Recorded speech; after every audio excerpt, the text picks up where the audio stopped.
My goal and anybody's goal in this organization is to make sure that the time you spent here was well spent and you are able to then take another step forward in your career.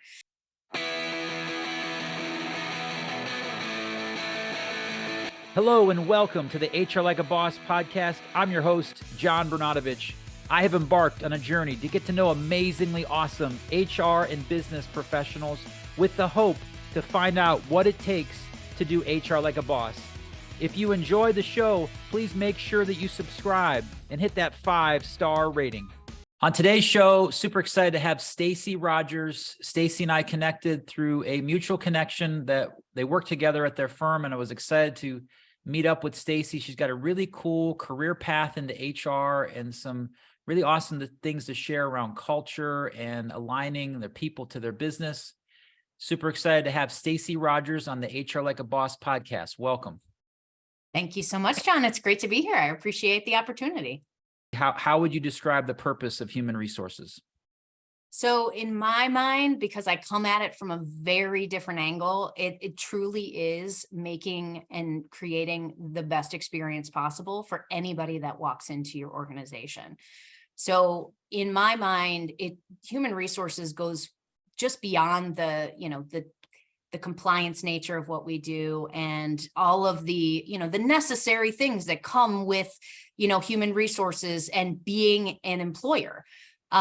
It goes beyond that for me because, as we all know, especially in professional services, our people are our greatest assets. And they truly are the ones who deliver and provide an opportunity for our firm to make money, to provide opportunities for everybody else around them, to provide opportunities for our clients, and just making sure that we remain focused on really what is the driver of our business, and it is people.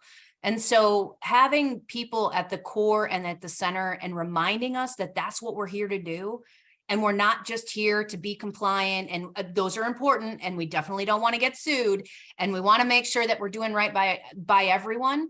But I think when you remember that it truly is the people of the organization, and that you get to provide an experience that they will remember, it just, to me, transforms what our role is in the organization. And it gives us that opportunity to just continue to remember that as long as our people have what they need to be successful, the business will be successful. And that's been a core tenet of Cohen Company since the day it started, where, they always said, if you hire the right people and you train them and you compensate them, they'll do whatever you need to do. And you just need to love your people and everything else will take shape. So I believe that in everything that we do in HR, people and culture, and just, I really bring that to the team in my role.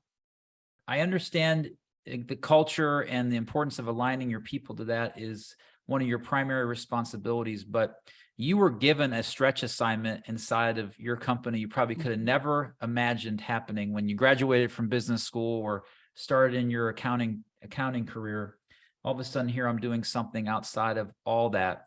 How has Cohen's culture perpetuated that, encouraged that, allowed people to stretch outside of their comfort zone or do things that maybe they didn't see in themselves, but their manager or an advocate or a mentor did?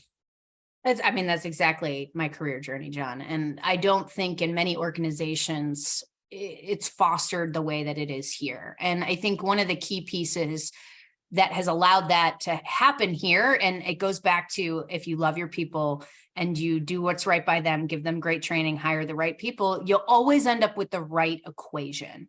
And it will foster people in ways that you could have they never even saw in themselves. And so the ways in which we do that is we have foundational principles. So behaviors that we expect out of every single person that walks through those doors. It's great people first, it's teamwork, it's competitive spirit and courage, and it's adaptability and optimism. And so all four of those things working together and creating an environment that allows for that kind of behavior and that kind of support is really what has allowed me to be successful and so many others in the organization.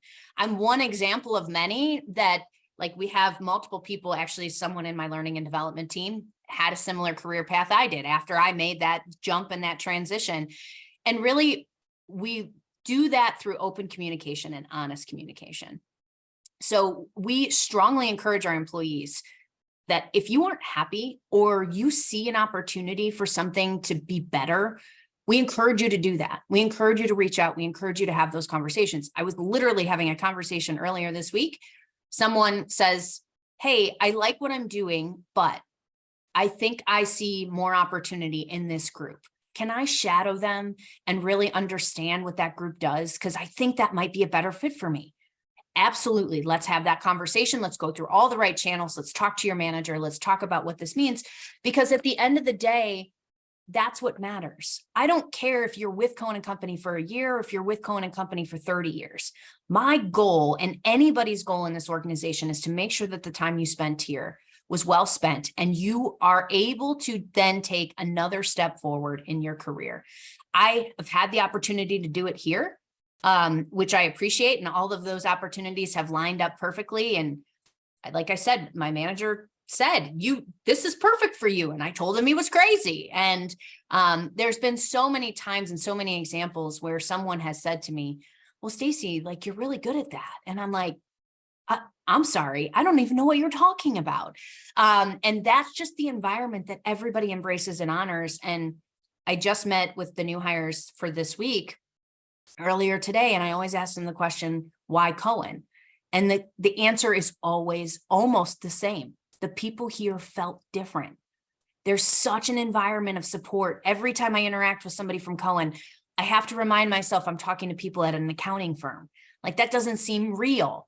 That's just who we are as an organization. And, we want to maintain that. We want to enhance our culture by bringing new ideas and perspectives in, but we also want to make sure that people are living those foundational principles, and we hold a high standard, and we don't make any negotiations.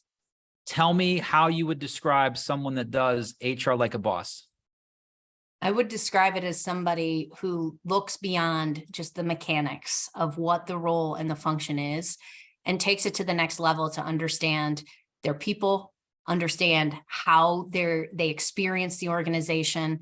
And it's really kind of taking it beyond that, being curious, having those conversations, even when you don't have time. That person that walks in your door at just the wrong moment and you're like, nope, I need to learn. I need to be curious and I need to understand, because when you show up like that as an HR leader, people want to tell you what's going on in the organization. They want to be connected to you. They don't see you as that, kind of disciplinary role in the organization. They see you as someone who can bring change. So show up with curiosity, show up intentionally, and really be present in a way that allows you to transform the organization and the people who step foot in it. Stacey Rodgers, amazingly awesome job on the HR Like a Boss podcast. Way to go. Awesome. Thanks, John. It's been a blast. Thanks for checking out the HR Like a Boss podcast.